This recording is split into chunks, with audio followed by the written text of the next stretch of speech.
Hello everyone, and welcome to After Alexander. Episode 78, King of the Hill.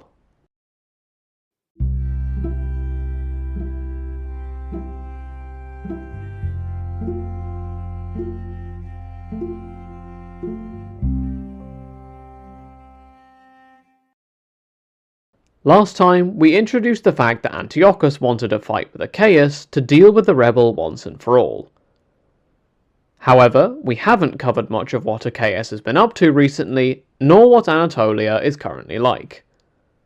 So, let's take some time in the calm before the storm to recap the Anatolian situation. Now, we saw last time that Antiochus III was now beginning to focus on his rebellious cousin to the north. I say this again because this wasn't without reason. Achaeus the Younger was now a juggernaut in his own right. He'd taken all the land that Attalus I had snatched from the Seleucids in recent decades. His bride, don't worry, she's called Laodike, was the sister of Laodike III and the daughter of King Mithridates. This Laodike had been under the protection of Antiochus Hyrax when that rebel was still alive. In Achaeus, the Anatolians now had a monarch who could draw power away from Pergamon and back towards Sardis. In addition, and this is my own speculation here, we've seen in the past that family ties are important in any case when it comes to Anatolia, so the fact that Achaeus was married to a bride who was related to Anatolian royalty would probably have helped his cause. Meanwhile, what about Attalus? Well, he was defeated, but not conclusively so. He might have been pushed out of his recent acquisitions, but he still had Pergamon itself. He was also still popular because of his fight against the Gauls, which we've mentioned before.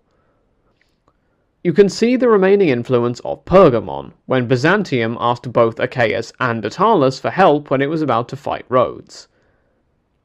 That said, don't get the wrong idea, Achaeus is top dog.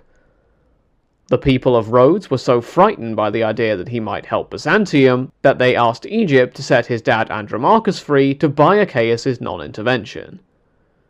There you go, Andromachus is back in our story. I think we said previously that he must have been imprisoned during the Third Syrian War, although I don't have anything definitive to pin him to this date. If he was, given that it's about 216 BCE or so now, he could have been there for about 30 years.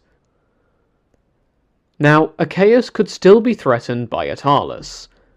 Moreover, the king of Bithynia was hostile to him. This king's sister had once been married to Hyrax. Zaelas was dead at the hands of his Gallic mercenaries, meaning a new king Prusias was on the throne. That said, while this king wasn't a friend to Achaeus, he was not buddies with Pergamon either, because if either king won, they would have a united front against him. He was delighted at the prospect of the two fighting, and livid with Byzantium for trying to get them to make peace. Prusias and all of Anatolia knew that if Achaeus managed to create an Anatolian power, it would be bad news for them. Conversely, the Greek settlements were broadly in favour of Attalus, or wanted to leave Achaeus and join him. In fact, Bevan says that this might be the reason for Achaeus not quitting Anatolia, even when Syrian problems gave him an opening. Still, there was military action. While Antiochus was in Palestine in the summer of 218 BCE, Achaeus headed for the hills in the south to subjugate the statelets of the Pisidians in the mountains. He also acted in a war between Selgi and Petnelissus. During this campaign, we get a story of one city being betrayed to him by Logobasis, a friend of Antiochus Hyrax, and the man to whom Hyrax had entrusted Achaeus' queen Laodike at the time. He sent a message asking Achaeus to come and take the city, and although Achaeus headed over, the people of Selgi stopped the plotters inside the city from carrying out their plan. That said, they had gotten away with it so narrowly that they negotiated a peace with Achaeus, paying him off and releasing their prisoners. You can see how afraid they are of what might happen if Achaeus got in without their cooperation.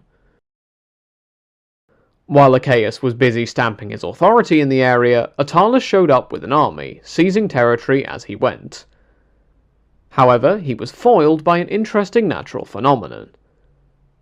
On the 1st of September 218 BCE, a total eclipse took place near where he was camped by the Megistus River. Attalus's Gallic soldiers had already been unhappy with him, but now they were scared out of their minds. They wanted to go home to Europe, and Attalus was forced to agree to take them to the Hellespont and abandon his campaign. Interestingly, this eclipse isn't mentioned on the NASA website nor on Wikipedia. As far as I can tell, Polybius doesn't mention it either, although keep in mind I only skimmed through the period between where we left off and Antiochus acting against Achaeus, because he seems to digress to talk about other Hellenistic rulers and struggles. Incidentally, if anyone has any information on the eclipse, feel free to let me know. Anyway, Achaeus returned from the Pisidians. If you remember, this is the campaign he undertook to distract his soldiers from the prospect of waging war against Antiochus. When he returned, he started the war with Attalus up again. This war would continue until Antiochus III showed up in the region, which will be the focus of our story moving forward. That's it for today's episode. As always, thank you for listening. Feel free to get in touch at the show's email address for any questions or comments. Until next time, have a great week, everyone.